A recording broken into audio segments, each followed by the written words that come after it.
G'day everyone, it's Matt Rard here, CEO and co-founder of eBusiness Institute, where we teach beginners how to earn money online, particularly through buying and selling websites. Now, we love running these interview series for you guys because they're so inspirational. And as many of us already in our community know, we teach about buying and selling content sites because they're quite passive. And don't worry if you don't fully understand what they're about at this point. But in this interview, I've got a very special guest who's had incredible success in this space. And his name is Chris Guthrie. And not only has had incredible success in content sites, buying and selling them himself over the years, now he's a broker with QuietLight, one of the top brokers there, and he's a specialist in selling content sites in the 6 and 7 figure price range, sometimes into the 8 figures.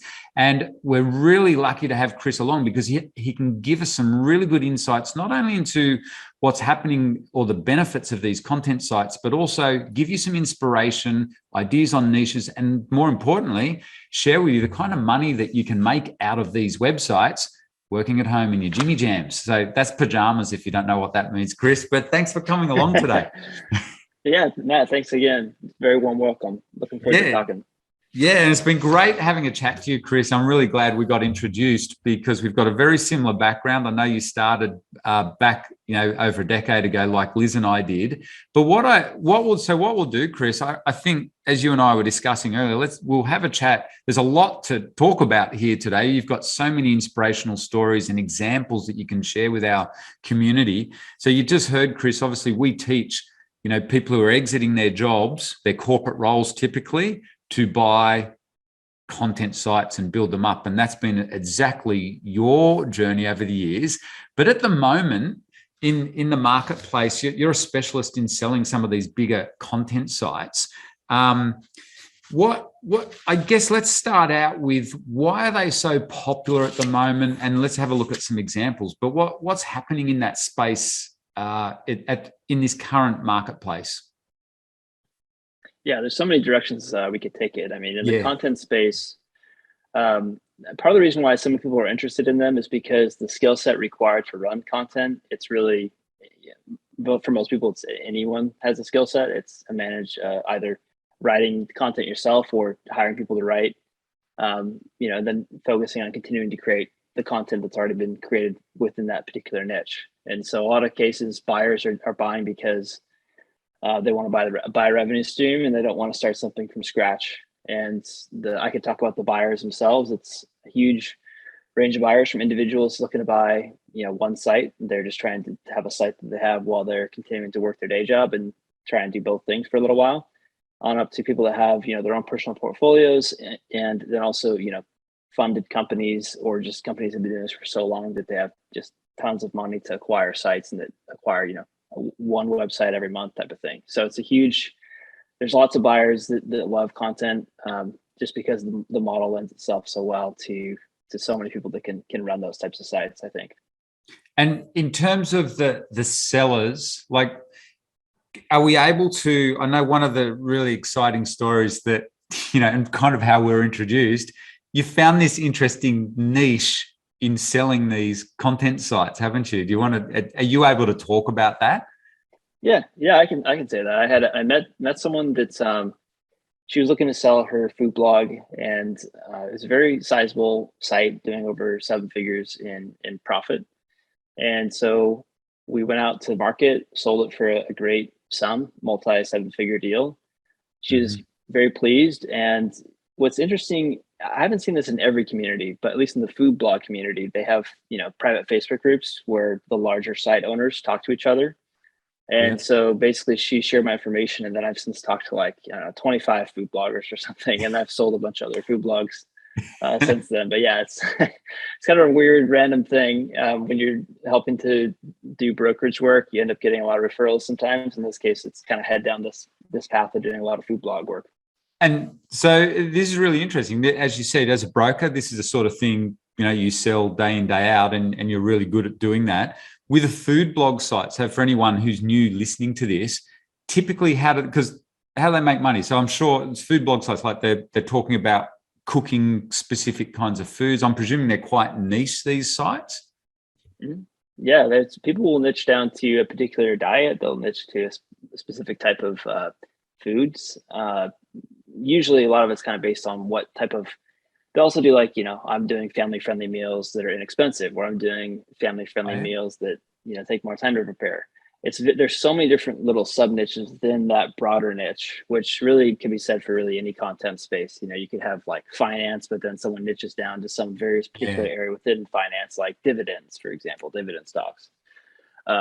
So yeah, it's an interesting space. And the way that they make money traditionally is through primarily display advertising. And so a lot of them will use either AdThrive or Mediavine for their network. Yep. And it's almost pretty much, it's always like one of those two. I've seen that it's tough to say which one's better. I think that they're both going to be great performers. But the space in particular, those two networks have really helped to be able to make publishers, the website owners, so much money from being able to run just ads on their site and making money that way. And then they'll have, affiliate marketing. Some will do digital product sales and things like that. But I almost always, at least from the sites I've seen, universally see that the AdThrive or Mediavine earnings are driving, more than half of the website earnings for sure. Okay, so basically the model is these food bloggers, they start out at home like you and I did, typing away, and they're passionate about cooking or meals or paleo diet, whatever. They create a good article, but in terms of, they're not selling meals or products, they literally just put content up, and then they get ads on there, and they just make money off essentially Google ads. So that's the model when they're starting out. You're now selling these food blogs in the high 6 and 7 figure range. What does a food blog look like that's making $1 million a year? Like, is there lots of staff, or is it still that same person writing the content themselves? What have you observed once you get into the higher 6 figures and say $1 million food blog? Yeah, I mean, I'd say it, of course, depends on each site, but a lot of times the core person behind it is usually still creating most of the content, but then they usually have hired people to help with everything else. So, for example, they're not answering their own emails. They're not answering blog comments unless they really want to have that feedback and try and have that closer connection to their readers. They're not, scheduling posts out for social media. Someone else is doing that. They have someone else sometimes even taking their photography. They're doing the photography of their photos. So they'll give them the materials to go and create the same recipes, follow the steps, and then they'll take the photos for them. So there's like a whole range of people that will basically help support that core blogger.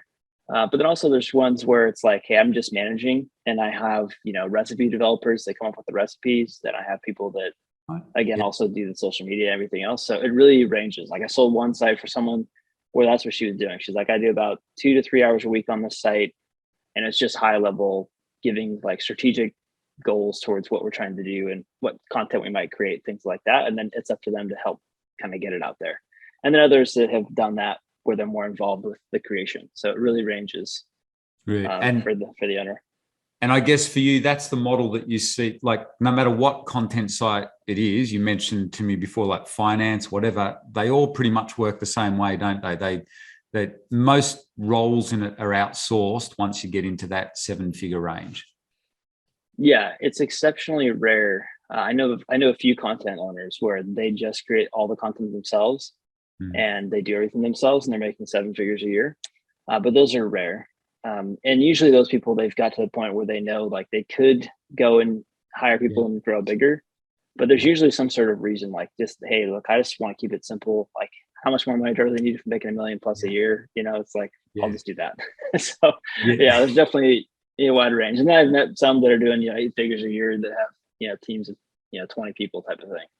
Yeah. That 8 figures is getting up there though, that you would expect to have a few more employees. Yeah. And like that latest one that you were talking to me about, I think it's a really good story, so that I think some of our audience members don't realize the scale of this, Chris, and you and I see it all the time.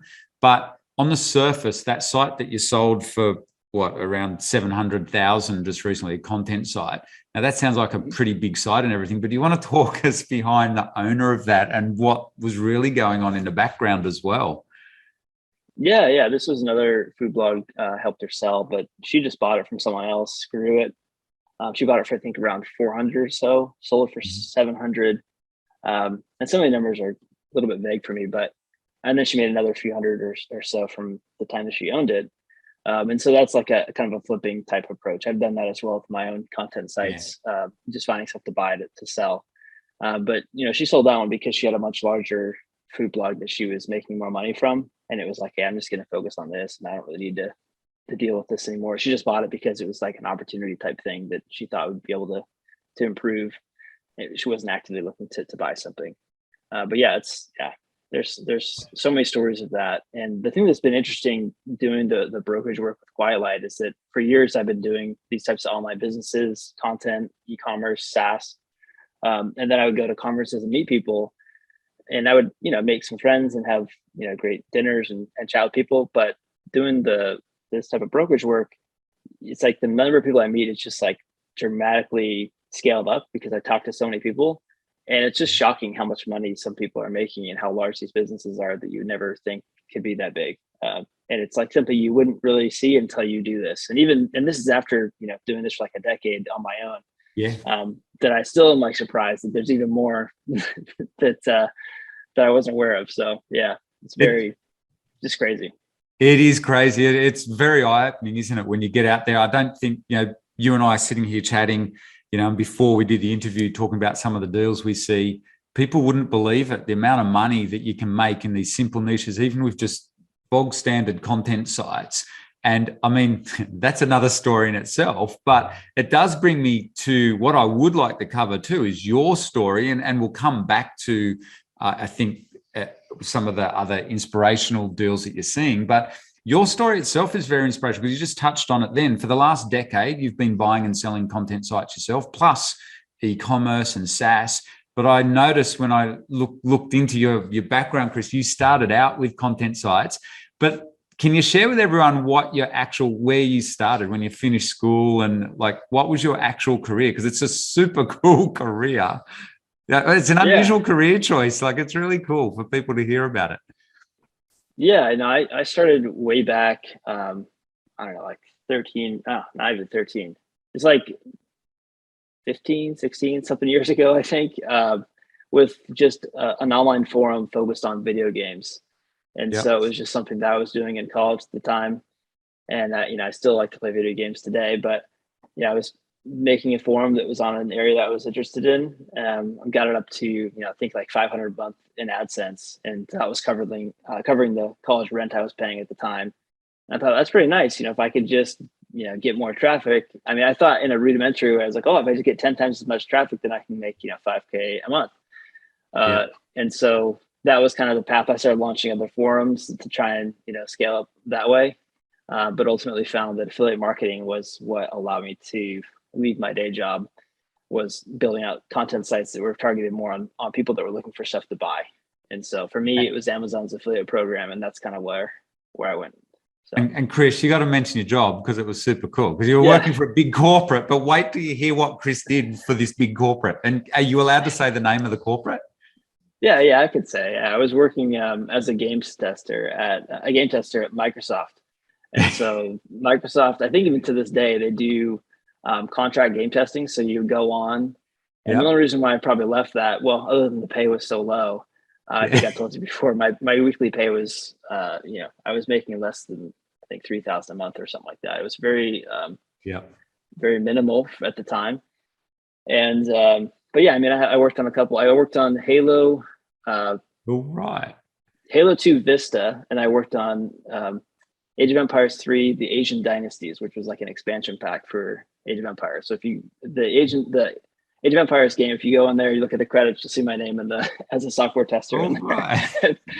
But so I pretty much, but that time in college where I was building up the forum, that was really what made me think, like, the moment you make your first dollar online, it's like, oh man, this is amazing. If I can just do this, then I could maybe do this, full time. And so I only lasted, I mean, I worked at Microsoft as a game tester. I went to work in sales for like 2 years. And then my affiliate marketing income had surpassed my day job by then, and I got let go. And I said, okay, I'm just gonna do this full time, and I've been doing stuff like that ever since. So that was over a decade ago. Yeah, that's super cool. So think back over your journey. So you're working for this corporate, you're earning about and you said to me you had a big commute, all the stuff that I think a lot of our listeners will be kind of nodding their head, go, yep, know what it's like. Now I know that like that's a far distant memory for you, but to give some context for people listening to this who want to get out of their jobs as well, corporate roles and stuff, in your first year as you were transitioning, what sort of money did you start making online with your online business? And then when did you hit your financial independence goal?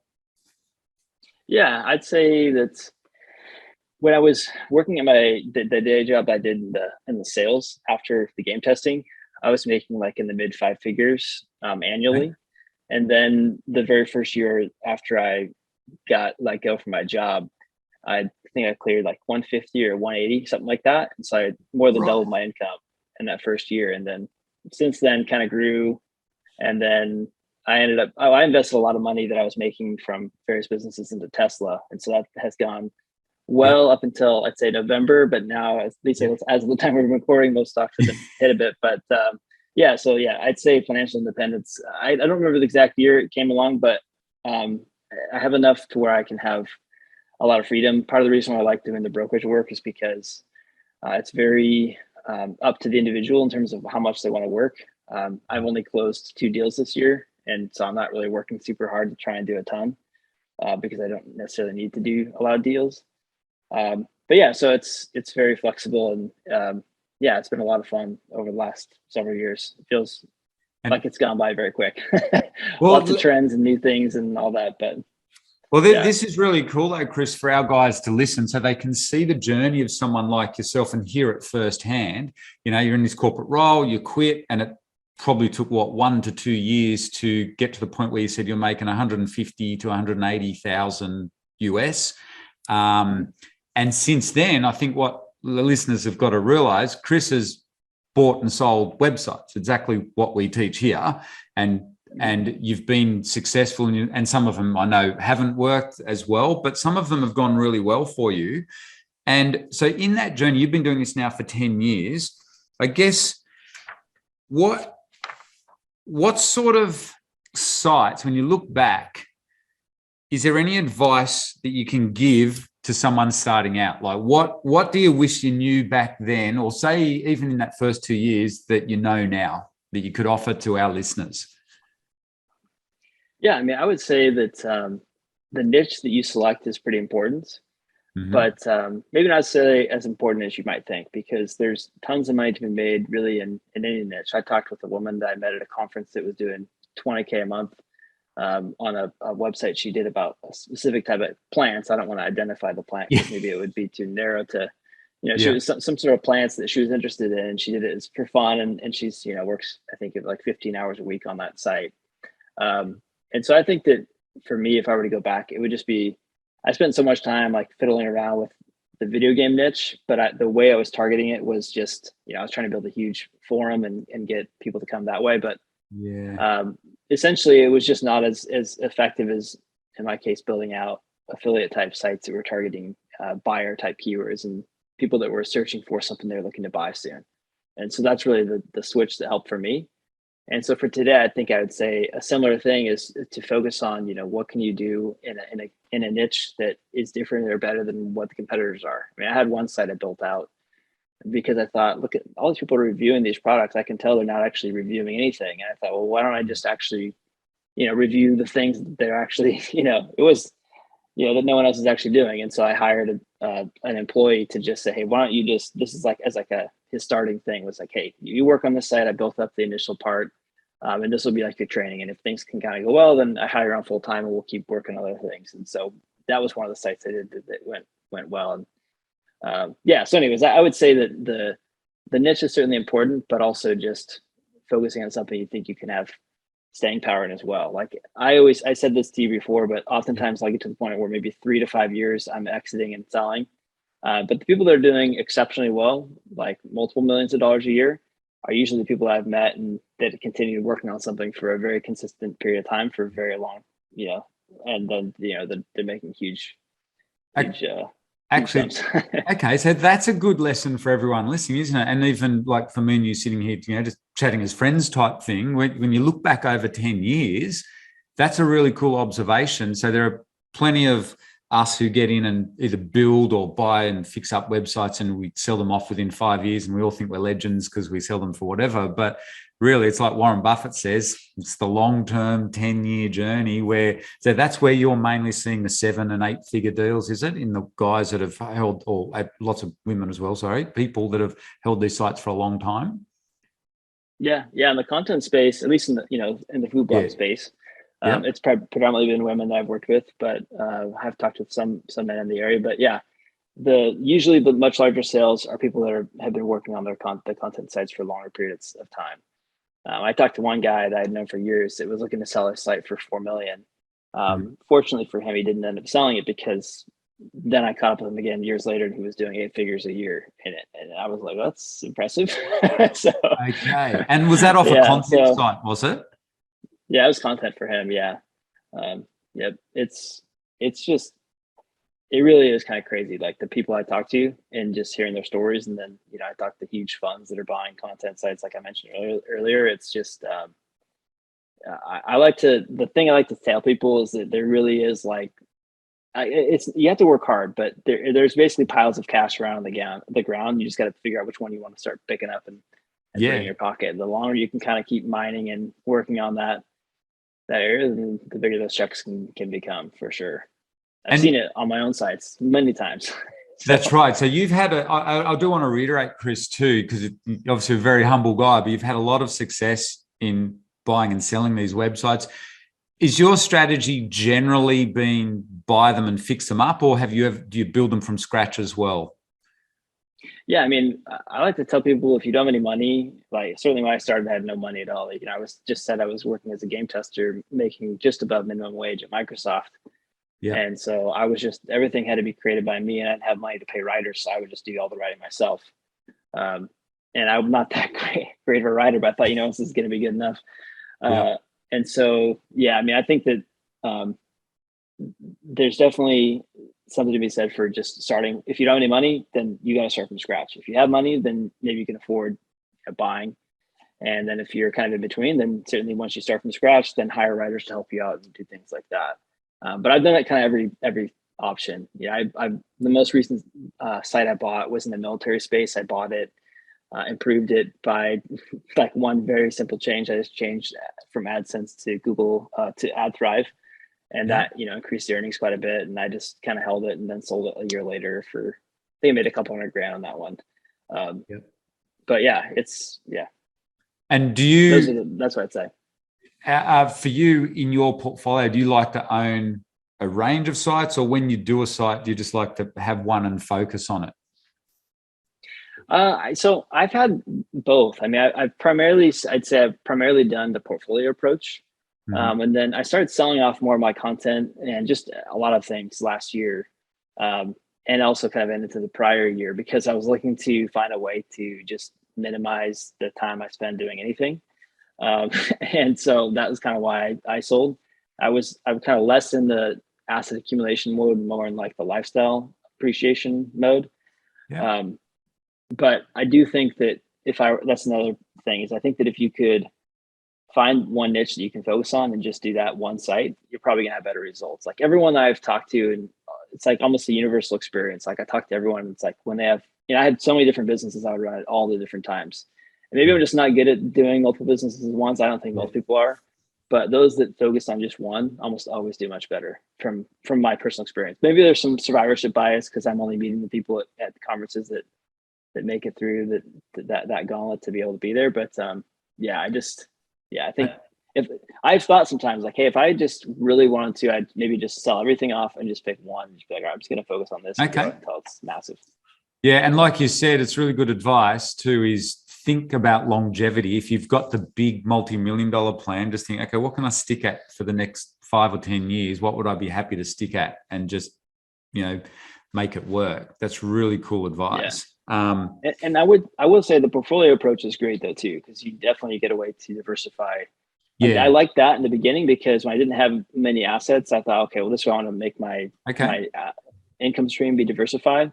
And then once I started having more assets, I thought, okay, I want to try and like concentrate to be able to. That's the way I would do it now. Is I want to concentrate to be able to try and do like hit a bigger win type of thing. You're the perfect person to ask this, Chris. All our students, first big goal, like yours and like mine was, and like all of us, when you first get online, you realize, hey, I can replace my income here. I can make a good income. What are your thoughts for someone wanting to reach that first goal of the classic making 10 grand online? A month, that is. So what are your thoughts in this day and age? If you want to hit $10,000 a month online, your thoughts around that? What would you do? What would your advice be? Yeah. I mean, I'd say after, I don't know if it's like 13 years, 14 years of doing this stuff full time, I really kind of come back to just content. Like, I think that I would just start a content site from scratch. I probably wouldn't buy, because I'm going to assume that I was in a similar situation financially where there's no way I could have afforded to buy a site when I first started. Like, I had less than, like, it was like, we put some of our wedding on, like, my wife and I put some of our wedding on a credit card. And I remember like slowly paying that off over the next 4 or 5 months after we got married from my lower salary. So I would definitely say starting a content site within the space that you are interested in, and that you could see, also some market opportunity to do something different than what's being done. Like, for me, I was doing review sites and finding things that no one else is really reviewing in a specific way. And also just how you can kind of service that content. But yeah, content is, I think, where the direction I would go. So. Okay, cool. And possibly, like, as you get more money, or if you had a bit more money when you're starting out, I think you were saying, okay, if you don't have the big multi-million-dollar deal, then doing a portfolio strategy works quite well in those first, say, 5 years.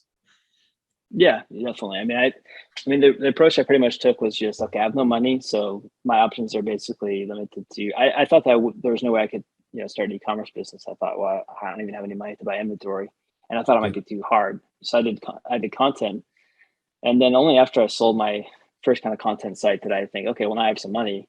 And then I started doing software because I'd always been interested in it, and then went into e-commerce for a little while, but got tired of e-commerce quickly, and then focused on making software for e-commerce people. And then kind of back and buying more content as well. So I think that the biggest thing is just, if you can get to the point where you're able to, if this is your goal, of course, because some people just want to make some extra money and run a smaller business on the side, and others want to be able to replace their day job income. But I think that just getting to that place where you can is really the main kind of hurdle. And then after that, there's really a lot of opportunities that open up, because you no longer have to do it while you're also working at a day job at the same time, which obviously eats up your hours in the day. So for me, I mean, when I first left, I was just like working on I was basically just spending more time playing video games, frankly, for the first few years after I left, because I was like, well, I'm making more money and it's fine. And then only after I discovered we were having twins that I say, okay, I need to work a little bit harder here. I feel like I want to go to the next level. So, yeah.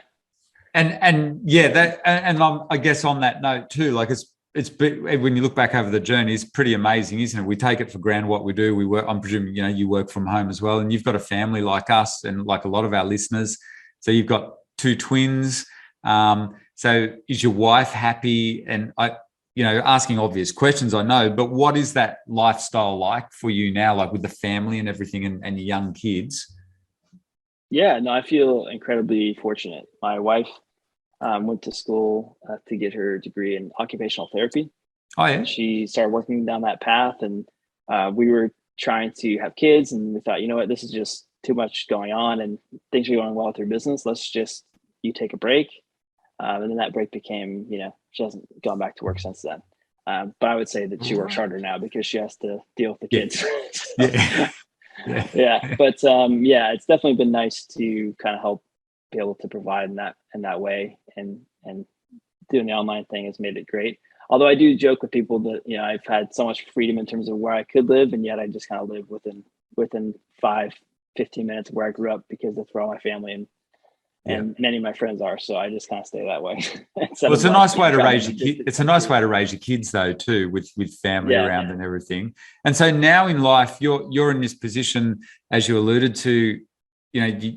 You're basically you're a broker out of passion. It's not like you have to do it. You're in a position in life where you can do whatever you want. And do you feel you've got a skill, like no matter what happens, you can always make money? Like, that's a known for you? Is that a good feeling? Yeah, I mean, I would say that a lot of my personality is sometimes driven by like, okay, what's the worst case scenario, and trying to be paranoid and think about like, okay, how do I protect myself in this way? How do I, develop skills to handle this? And so I think about that as I was working on different businesses. But certainly, yeah, I mean, the brokering side is fun because, it's like you work with someone, you help them at like a very critical part in their entrepreneurial journey, get them a great deal. And then, you get a check from that, and then you move on to the next person and you help them. And sometimes if you've been doing it long enough, then you start getting, friends of friends that have heard about you and kind of can get people that way as well. And so, yeah, I mean, I've been very fortunate and have enjoyed the whole journey. I think that part of what I did join the brokering as well is because I'd sold my last company and I just really wasn't sure like what I wanted to do, because I've been doing so many things for so long. I was just kind of burned out a little bit. Yeah. And I thought, well, I'll just do this because a friend of mine is at Quiet Light, Brad Wayland. He's also done a ton in the content space. And so he kind of brought me on and told me, hey, you'll do good at this, and I think you'd like to do it. And so, yeah, that was about 3 years ago. So awesome. It's been an awesome eye-opener. But hey, Chris, thanks so much for giving us an insight into the journey of someone who's been buying and selling content sites for the last 10 years. And now, obviously, you do it professionally. So if people want to reach out to you, Chris, what's the best way for them to get hold of you, particularly if they want to look at selling their content sites, I guess? Yeah, they could just email me, chris@quietlight.com is a great way to reach out. But yeah, I mean, it's been a very long time doing so many different businesses, and it's been a lot of fun. And yeah, always happy to talk to people that are interested in selling, and if there's anything else I can do, happy to help. Well, awesome, Chris. I'm sure you've helped inspire a bunch of people today. Thanks so much for sharing your story. It's just unreal. And guys listening, if you want to check out more inspirational stories, make sure you have a look around our YouTube channel. And of course, if you want to start training yourself in how to do a similar thing to what Chris has done, we have a free masterclass on how to buy and sell websites. I highly recommend that you go and attend that masterclass, and you can see the strategy of how we buy and sell websites, very similar to what Chris has talked about today, and it might put you on that similar path to what Chris has done. But thank you, Chris, for coming along today. That was just awesome.